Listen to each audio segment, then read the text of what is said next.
What is up, friends? In the shop today we've got a Simplicity blower. Got the Sno-Away 7-horse Tecumseh on there. Here's the truth, and I'm going to tell you, I've been striking out a lot lately. Got this thing with a blown connecting rod waiting for the parts to come in. This thing with a broken float needle waiting for the parts to come in. So I figured, why don't, this is my personal blower, well, as my grandfather's. It's been out behind the house in the barn for a number of years. Because I plow my driveway, I don't really use a blower. But I figure we got snow coming on Wednesday here in Jersey. Let's get this old girl tuned up. Get her back into fighting shape the way Grandpa would have had her. I inherited it when he passed. I don't think I ever used it once. So it's just sat back there because I knew it was a good blower, but I didn't need it. But I'd like to have her running now. He kept it in good shape. It's dirty, but it was out of the rain and everything. Let's dig into her. I know she doesn't start. I don't even think she started when I got her. Let's do the usual stuff. I mean, this gas is at least... it's old. Sniff test? Must not be much gas. Oh, yep, never mind. There it is. Yep, so gas is going to be an issue. We're going to have to drain that tank. Obviously, she's not seized. Ugh. We can see if she has spark. Now, obviously, this was a runner when Grandpa had it, because he used to do his driveway with it, but I hadn't needed it. And I don't think it was running when I got it. I really don't think it was, because it had already sat for a season or two. Well, I don't know that I'm seeing spark. It would help if I wasn't jumping all over the place.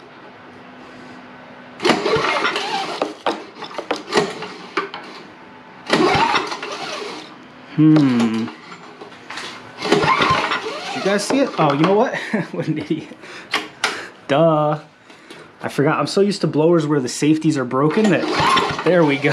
This is one reason why I like Simplicities over Toros. Toros, everything breaks, and then you're just...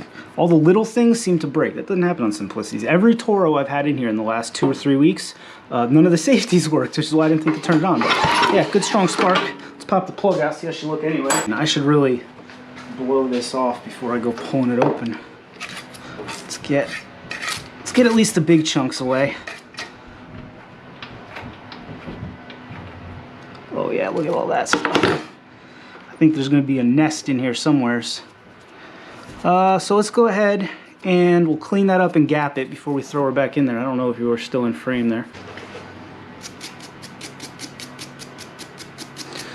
Do the old brass brush and the gapping tool routine. The garage is an absolute mess with all these blowers apart in here. I got the 521 Toro apart. I've got the, yeah, it's a little large, but we're not gonna mess with it. So that like 31, that'll be fine. Then we got this 1028 with the Briggs off of it. That's taking up a whole nother corner. And then I'm still working on that Tecumseh vertical to horizontal shafts, waiting for USPS to bring me my supplies. Something about it's Christmas time and they're overloaded. I don't know. And once again, we have the rare advantage of having the provenance on this vehicle and not having to take it at what some users said. So actually the oil looks pert darn nice. I know it looks dark because the stick is dark, but like look at the cloth there. So I may not even change that oil. Is that the right height? I mean, you guys know. Grandpa always takes care of their stuff better than anybody else. So this machine, I did it a disservice by letting it collect leaves and spider webs like this, but we're gonna get it running now. It's crazy. I used up every grip mat, every magnetic dish. I got so many darn...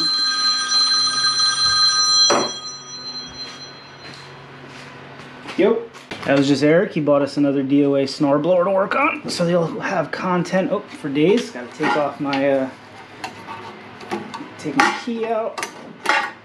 Nope, that can stay. This guy.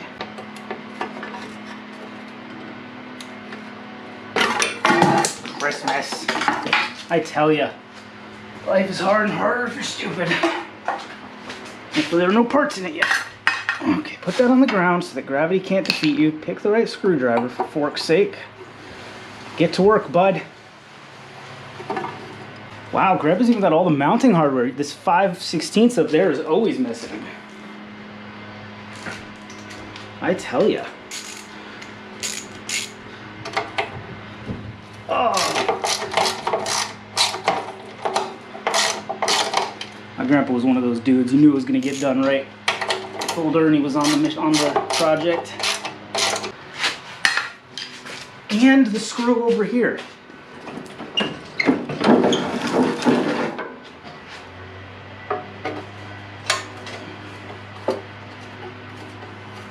To be honest, they're not missing. The shields are just usually rotted there. I don't know why everybody thinks it's okay to leave snowblowers outside all year.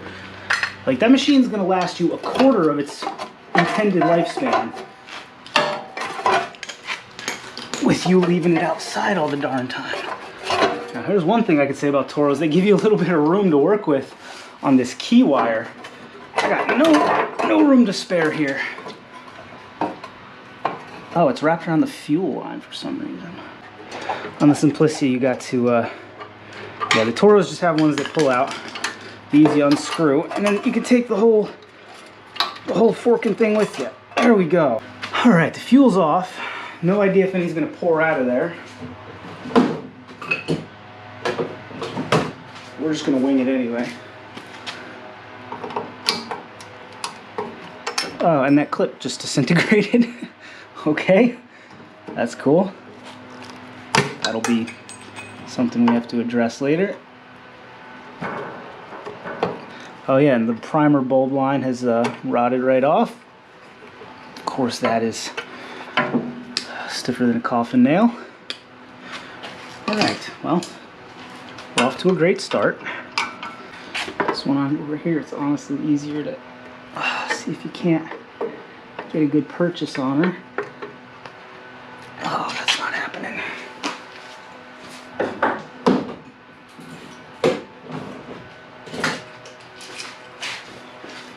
Need something with a bit of teeth. All right, we're gonna cut this fuel line right here. Oh, Jiminy Christmas. I tell you, that's some rock hard fuel line. Okay. And there's no miserable old gas in the line here. Oh, there we go. Try not to cut your dang old hand off. So maybe there won't be too much crud in the carb. I say that knowing full well this carb is going to be full of the good stuff.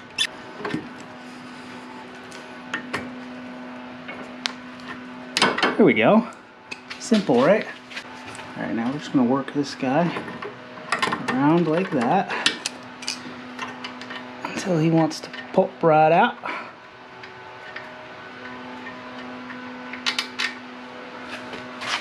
And there's nothing else. There's nothing else holding us in. There we go. Guess the gasket's gonna split in half on us. That's great. I don't have another one in stock, I don't think. I know I always say that and then I find one. This linkage is fighting me, I tell you that much. Up. Down. And then I'd rather leave the linkage on the machine, because if I take it with me, I'm going to lose it. Or bend it. There we go.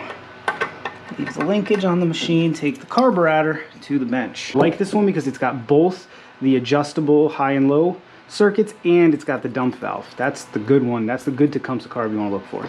So let's blow her off. Ow! Apparently there's a cut on my hand I didn't realize I had.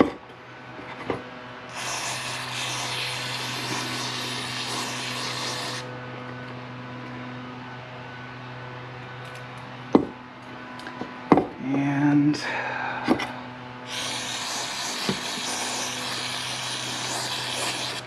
okay,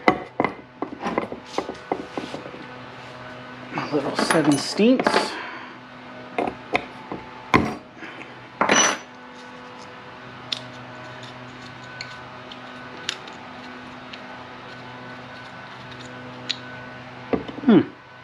Doesn't look too bad. Let's even get the emulsion tube out. I'll bet you that's all forked up. I really don't want to risk ripping the O-rings. That's why I don't usually pull the emulsion tubes out. Take this main jet. Let's see, this main jet was 1, 2, 2. Seems light. But whatever you say.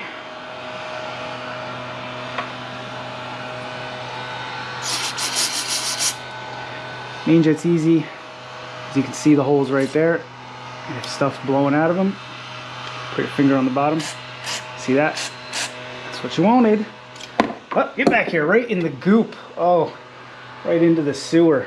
Poor little guy. I'm sure there's somebody who knows why this is a bad idea, but occasionally I've had luck hitting these with a little WD-40. It does not seem to degrade them, in my experience. Just kind of lubricates them a little bit. I could be wrong. Maybe that's a bad thing to do, but I've had luck with it is all I'm saying. I've never had one leak. Whereas when you hit it with brake clean, you know immediately that that was a super, super terrible idea. All right, this is all cleaned up now. Pretty standard procedure. It actually was not that bad at all. Let's get her put back on.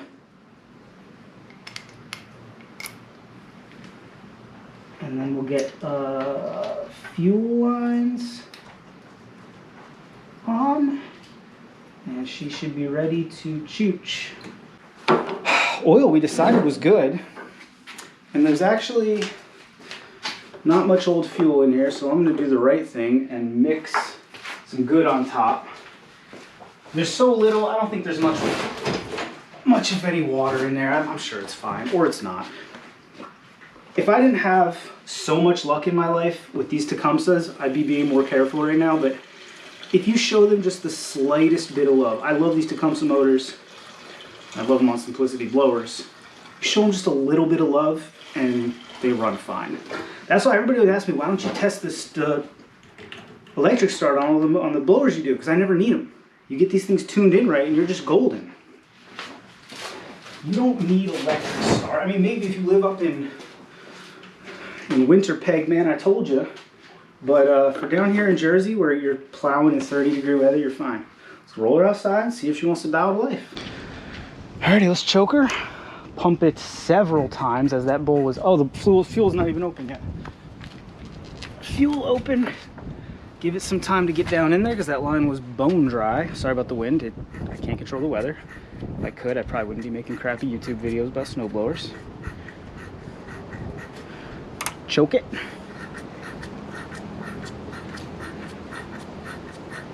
We shouldn't need... These are all disconnected, so they're just fine.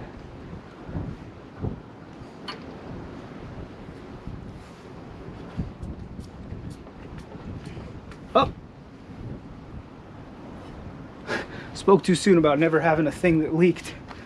Of course, when I get all cocky about it. Alright, she's leaking a little fuel. That means she's got fuel. I was really thinking that was going to be a first puller. How about third pull?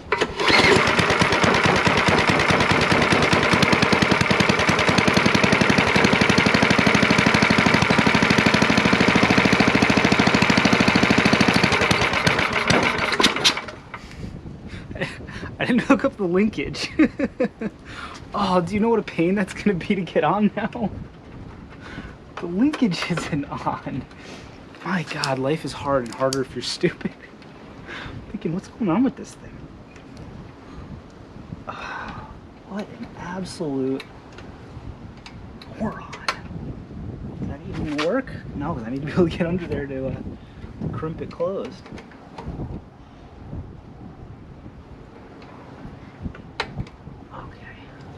Okay. Shall we try this again? Probably one choke.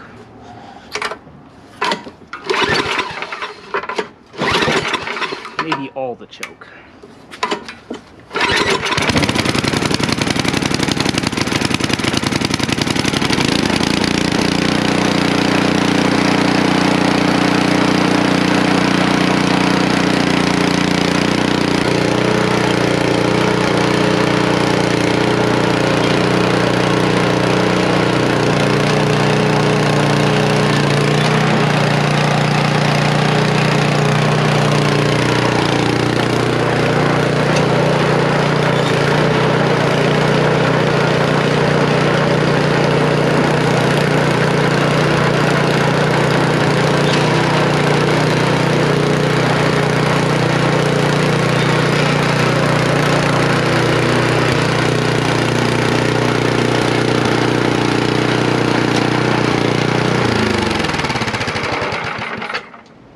you can keep your Toros.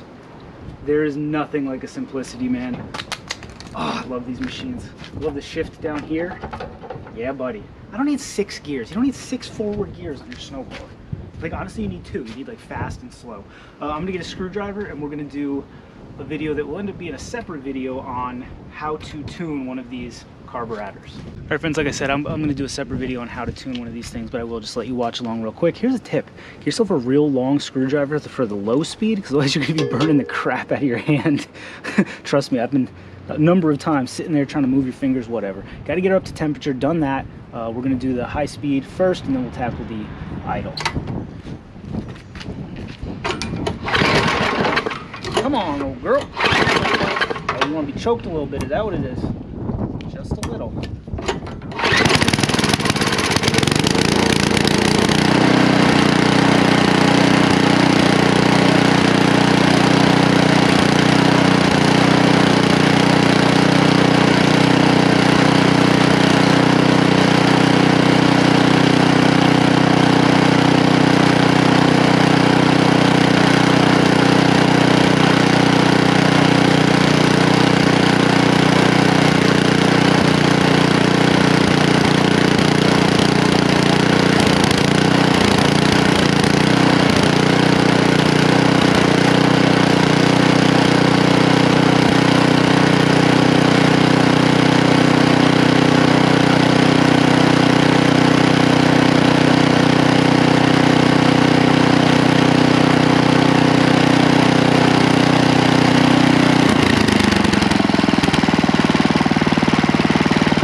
Alrighty, now I kind of exaggerated those. When you're doing the main, what you're kind of going to be looking for is it'll start searching at either end, and you can watch the governor. You want the governor to be just about straight since there's no load on this thing. If it's bouncing around in either direction, even just a little bit, you can kind of use that with your ear to tune it. On this one, it'll start to backfire, and there will be a definite change in pitch. In my opinion, there's just no better feeling than getting one of these old Tecumsehs running like a top. That's really all there is for this one. I am going to blow this off, and I think I'm even going to replace the belts for it because, like I said, it's my personal unit, so I want to treat it right. Maybe we'll do another video on replacing belts on a Simplicity blower. If you got any questions, by all means, leave me a comment down in the squawk boxes. Thanks for watching this. I don't know, man. I'll see y'all on the next blower. And boy, do we have enough of them around here. Christmas.